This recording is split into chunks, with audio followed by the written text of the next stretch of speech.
Сайн бацгаана уу, Камжаа ТV байна.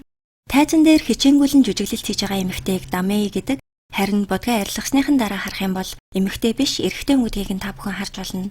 Хятадын хамгийн ядуу давхаргын гэр бүлд төрж маш хүнд хэцүү амьдралыг туулж өссөн ч өөрийн жүжиглэлт бас цахим орчныг ашиглан амжилтанд хүрсэн хүн байгаа.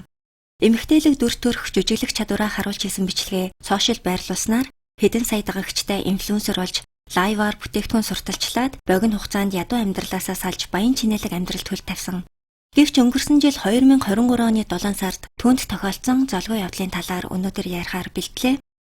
Хятадын Вижаовши гэдэг газар Пангажаан гэдэг жижигхэн тосгон байдгийн байна. Тэр газар нэлээд уулархаг бас тосгоны хүмүүс бүгд газар тариалан эрхэлж амьдардаг, утасны сүлжээч сайн барьдаггүй тийм аслагдмал бөглөө газар байдаг. Тэнд Дамей 1993 онд тосгоны жирийн нэг тариачны гэр бүлд төрж багаасаа Хятадын хөдөөний тариалан чайлын хүүхдүүд яаж өсдөг яг тэр амьдралаар өссөн. Дамей бага насныхаа хамгийн жаргалтай байсан үеэ хэлэхдээ цагаан сар ургацын баяр зэрэг том баяруудаар тосгонд нь хажуу тосгонуудаас хүмүүс ирж бүгд маш том урлагийн тоглолт хийдэг. Хэд хэдэн тосгоноороо нээж гадаа тайз засаад өглөөнөөс орой хүртэл бүгд тоглолт хийдэг байсан болохоор 7 настайгаасаа л дагаж дуулж бүжгэлж өссөн. Тэр үеийг хамгийн гоё үе минь гэж ярьдаг. Гэр бүлийнхэн амьдрал хүнд ядуу зүдүү байсан болохоор дунд ингээ төгсөөл цааш суралгүй сургуулаа хайж шууд ажил хийж эхэлсэн. Оёдлын үлдвэрт ажиллахынхаа хажуугаар Дамей сонирхол дуртай зүйлээ хизээж хаяагүй, хажуугаар нь бэлтгэл хийж ажлаа тараад цэцэрлэг түрээлэнгүүдээр явж урдаа задгай мөнгө хийх сав тавиад гадаа дуудулж зогсдог байсан. Тэгж явахдаа ардын үндэсний бүжгийн хамтлагтай таарч тэднэрийн тоглолтын ажил туслах дүр тоглох эсвэл арын ажилтан тусалдаг болсон. Тэгж явсаар 2010 онд Наньянд урлагийн их сургуулийн сургалтын хөтөлбөрийг хэрэгжүүлдэг томоохон коллеж байдаг гэдгийг мэдэж аваад Дамей тэр сургуульд сурч урлагийн мэргэжил эзэмшихийг үнэхээр их хүсэжсэн боловч доороо нэг эмэгтэй дүүтэй дээрээс нь сургуулийн жилийн төлбөр нь 2600 вон Монгол мөнгөөр сая 300 мянга орчим төгрөгч гисэн. Аав ээжийнхэн хувьд яагаад ч нэг дор олох боломжгүй мөнгө байсан болохоор сургууль дахиж орох мөрөөдлөө орхихоор шийдсэн байсан. Тэгтэл Дамейгийн ээж аав хоёр бит хоёр яаж игээд төлбөрийн төлөх болохоор мөрөөдлөө даг гээд дэмжиж сургуульд нь оруулдаг. Дамей тэдэндээ багч гисэн нэмэр болохын тулд хичээлийнхээ хажуугаар жижиг урлагийн тоглолтуудад оролцож авсан гарын мөнгө, цагийн ажлын хөлсөөрөө өөрийнхөө ойр зургийн хэрэгцээг болгодог байсан. 3 жил сурч 2013 онд төгссөнийхөө дараа найзтайгаа нэлээд Монгол мөнгөөр сарын 70-80 мянган төгрөгийн төлбөртэй 2 давхар орноос өөр юучгүй нийтийн угаалгын өрөө хэрэгэлдэг хэм дөрөө хамт түрээсэлж ороод энэ тентгийн жижиг тоглолтуудад туслах дүрээр оролцож авдаг болсон.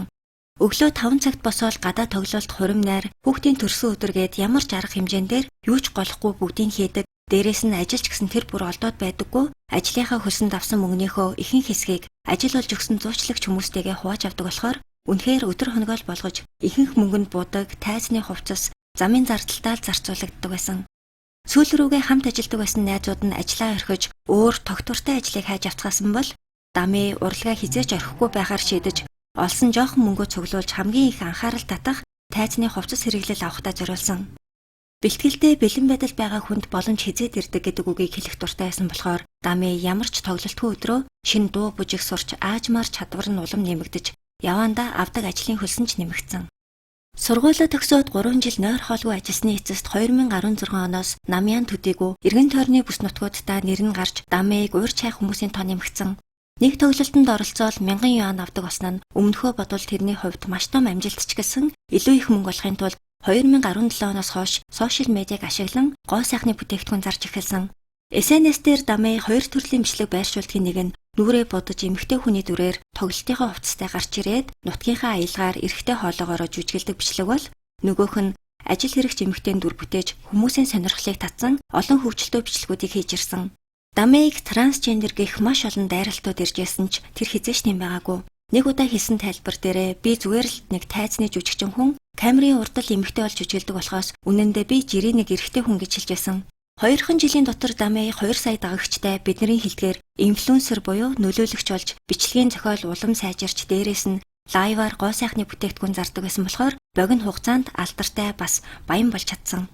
Гэхдээ 2 сая дагагч гэдэг бол Хятадын зах зээл дээр тийм ч олон дагагч биш ч гэсэн 3-4 цаг нүрээ будаад лайваар тоглолт хийж дуулж бүжиглдэг бичлэгийг үздэг хүмүүс тэрнээс ч олон байсан. 2020 он гэхэд Дамейгийн бүтээгдэхүүн сурталчлаад зарж байгаа зөвхөн нэг лайваар олдог мөнгө нь Монгол мөнгөөр 200 сая төгрөгийн бүтээгдэхүүн зараад өдөрт олдог ашиг нь 50 сая төгрөг төрч жилийн орлого нь хэдэн тэрбумаараа яригдах болсон. Энэ үеэс нэг зүйл баг зэрэг буруу тишээгээ хазааж эхэлсэн гэж хэлж болно. Ерөнхийдөө хятадд алдартай биш ч гэсэн жижиг бизнесүүдээр хөлдсөн мөнгөтэй хүмүүс бол өөрийнхөө мөнгөтэй гэдгийг нуу хандлагатай байдаг юм байна. Харин Дамай бол тэрэнд нэг их ач холбогдол өгөөгүй, харин ч эсрэгээр байсан. Оруулж байгаа бичлэгүүдээс нь харах юм бол Дамай эдэлж хэрглэж байгаа бүх зүйлдээ үнэхээр гар татахгүй хамгийн үнэтэйг нь авч хэргэлдэг гэдгийг нь харж болно. Өөртөө барилга бас хамгийн сүүлийн үеийн машин худалдаж авч байгаа бичлэгээ, дээрээс нь хамгийн үнэтэй гэсэн брендийн хувцас, гоёл чимэглэлүүдийг сонгон худалдаж авч байгаа бичлэгүүдээ нэг бүрчлэн тавьдаг болсон. Гоо сайхны мэс засалд орж хамар давхраа хийлгэснээр будсан үедээ урд урдынхаасаа ч илүү эмгтээлэг харагддаг болж зөвхөн бүснийхээ гоёл чимэглэлт л гэхэд хэдэн зуун саяар нь зарцуулдаг, маш тийм чинээлэг амьдралаар амьдардаг тэрийгэ ч нуулгүй нийтэд бүгдийн ил тозаарладаг болсон. Хажуугаар нь ээж авдаа байр авч өгөөд дүүгийнхаа сургалтын төлбөр хэрэглээ гэд бүх зүйлд анхаарал тавьснаар энэ гэр бүлийн амьдрал эрс өөрчлөгдсөн. Дамей өөрөө ядуу зүдүү өссөн амьдралын хэцүүг мэддэг болоод ч тэрөө байгалийн гамшигт өртсөн бүс нутгуудад тасралтгүй хандив өгөх эсвэл тусламжийн хоол хүнс хэдэн зуун машинаар нь явуулдаг. Бүр 2020 оны цагаан сараар нэг дагагч нь Дамей лөө амьдрал нь үнэхээр хэцүү байгаа талаар бас тусламж хүсэж байгаагаа хувь чатаар тайлбарлахад нэг ч царайг нь харж байгаагүй тэр дагагчдаа 2 сая орчим төгрөг шилжүүлж байсан байгаа. Дамей сайхан сэтгэлтэй, тууштай, хичээнгүй хүн нь үнэн ч гэсэн тийм ч даруухан хүн бол байгаагүй. Заримдаа арай л хэтрүүлч хүүдээ гэмээр эд хөрөнгөөрөө баярхсан, бас жоохон өнгөрсөн бичлэгүүдийг тавих нь ихссэн. Баг зэрэг сөрөг сэтгэгдлүүдэд ач холбогдол өгч имзэглээд лайваараа пенүүд рүүгээ ууралсан, дайрсан хандлага ч гэсэн бас гаргадаг болсон. Сошиал дээр хэн ч харсан баян гэдг нь харагдаад эхлэхээр нутгийнхан таньдаг хүмүүс хол ойрын ах トゥ нараас нь ахуулаад мөнгө асууж зээл хүмүүс ихссэн. Дамей тэр болгонд зээлсээр агаад 3 жилийн дотор нийт 2 тэрбум төгрөгийг бусдад зээлдүүлсэн байсан ч эргүүлж мөнгө олж авах нь тийм ч амархан байгаагүй. Бүр аргаа бараад өөрийнхөө сошиал хаяг дээр та нар өрөө өгөөч, өгөхгүй бол би нэрнүүдийг чинь нэг нэгээр нь зарлан шүү гэд пост хүртэл хэд удаа оруулж байсан ч буцааж өгдөг хүн бараг байгаагүй. Харин ч энэ эсэргээрээ хүмүүсийн атаархал өс хонзон төрүүлж ясныг Дамей тухайн үедээ мэдээгүй. 2023 оны 7 сарын 5-нд Дамей Наньян хотын хамгийн том урлын тоглолтын дээр өөрийнхөө эмэгтэй хүний дүрээр дуулж бүжиглэж оролцсон. Тоглолт бол орой 9 цагт эхлээд 11 цагт дууссан байгаа. Тухайн үед их сургуулиудын амралтын үеэс болохоор Дамейийн төрсөн дүү гэрт нь хамт амьдарч байсан. Ах нь тэр орой тоглолт руу яваад 2 хоног гэртээ ирээг болохоор гайхаад ахынхаа СНС руу ороод хартал амралт хэрэгтэй байгаа болохоор аялаж авлаа гэсэн пост оруулсан байхыг хараад ах руугаа юу болоод байгаа юм бэ, хаашаа хинтээ явчваа гэхэд зохицуулах ажил ихтэй байгаа учраас битгий над руу юм бичээдэ гэсэн хариу ирдэг. Бас Дамей ээж рүүгээ явуулсан voice message дээрээ би жолоо барьж яваад хүнд арчсан. Хэд хоног нуугдах хэрэгтэй байгаа болохоор над руу залгах юм уу, видео кол хийж болохгүй шүү. Ингээд байн холбоо бариад мессеж хичээд байвал миний байршил ил олчих болохоор битгий хариу бичээрэй. Би энэ асуудлуудыг зохицуулах хүн болоод бүх юм зүгээр болохоор очин намайг очтол зүгээр хүлээгээд миний хэлснээр хий гэж хэлдэг. Ээж нь өөдөөс нь цагдаад мэддэх хэрэгтэй чи согтуу жолоо барьж байсан юм уу, дайруулсан хүн чинь яасан бэ гэд бичсэн мессежэнд дахиад ямар ч хариу ирээгүй. Тэрнээс 2 хоногийн дараа Дамей ээж рүүгээ мессеж чичээд машина тавьсан газар бас түлхүүр нь хаана байгааг хэлж өгөөд машиныг байрны гадаа аваачаа тавьчихаарай гэд бараг л тушаасан өнгө аястай мессеж ирсэн. Дамейгийн аав ээж нь насаараа хөдөө тарайд амьдарсан. Энэ том хотод хүнд хандаж яахаа мэдэхгүй, дээрээс нь хүүгээс ямар байдалд байгааг сайн ойлгоогүй байсан болохоор зүгээр л хэлснээр нь хийгээд хүлээхээс өөр арга байгаагүй. Дамейг асуусан хүмүүст зүгээр л манай хүү аялаж авсан л гэж хэлдэг байсан.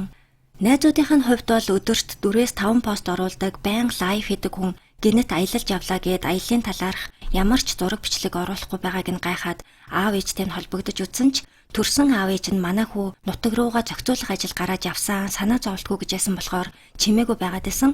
Гэтэл Дамей хүнд ч харагдахгүй 1 сар өнгөрсөн учраас аав ээжийнхэн санаа зовоод хамгийн сайн найз дээр нь очиж бүх болсон зүйлийг үнээр нь хэлдэг.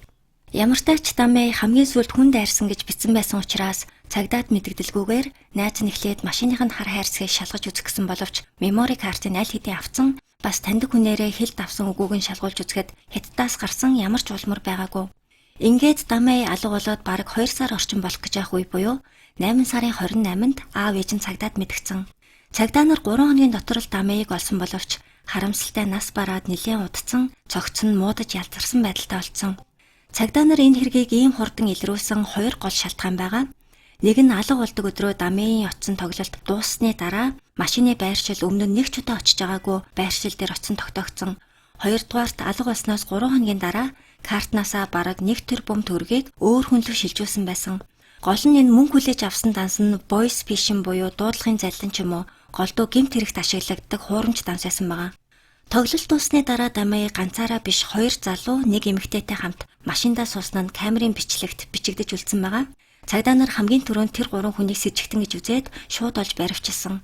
Яагаад гэвэл сүүлийн үеийн хятадын гудамжны камерууд царай таниад шууд хэн болох тодорхойлтыг гаргаж ирдэг болсон. Энэ 3 хүний нэг нь Дамейгийн бага ангийнхын хүүхэд болж таардаг. Дамейг мөнгө ихтэй баян босныг мэдээд нэлээд их хэмжээний мөнгө зээлцэн тэрийгэ эргүүлж өгөх ямар ч боломжгүй байсан юм билээ. Тэгтэл Дамей зээлээ төлөхийг шаардаад дээрэс нь сошиалд нэр зургийг чинь ил болгоно гэдээсэн болохоор багийнхан найз нь өс сонзонгийн сэтлээрээ өөрийнхөө 2 найзтай хамт Дамейг барьцаалж картанд нь байгаа бүх мөнгийг авсныхаа дараа бөглөө ууланд хаягдсан барилга дотор хөнөөгөөд тэнд нь орхиож авсан байгаа. Энэ гэмтэрэг үйлцэн 3 хүний эмэгтэй нь 20 жилийн ял аваад нөгөө 2 нь бол цаазын ял сонсон байгаа. Гэхдээ энэ бичлэгээрээ өөрийн хүч хөдөлмөрөөрөө бүтээсэн ий төрөнгөө сошиалд байршуулж болохгүй нуу гэж байгаа юм биш, харин илүү болгоомжтой байж муу хүмүүсийг таньж хол байгаасай гэсэн үднэс бэлтгэлээ. За өнөөдрийн дугаар маань энэ түрээд өндөрлж байна. Бичлэгтэй холбоотой санал сэтгэгдлээ комент хэсэгт бичиж үлдээгээрэй. Мөн өшөө олон болсон бодит явдлын талаар сонсохыг хүсвэл цувагтаа subscribe болон хонх лайкад харахаа битгий мартаарай. Тун утгагүй иргэн уулзтлаа. Түр баяртай.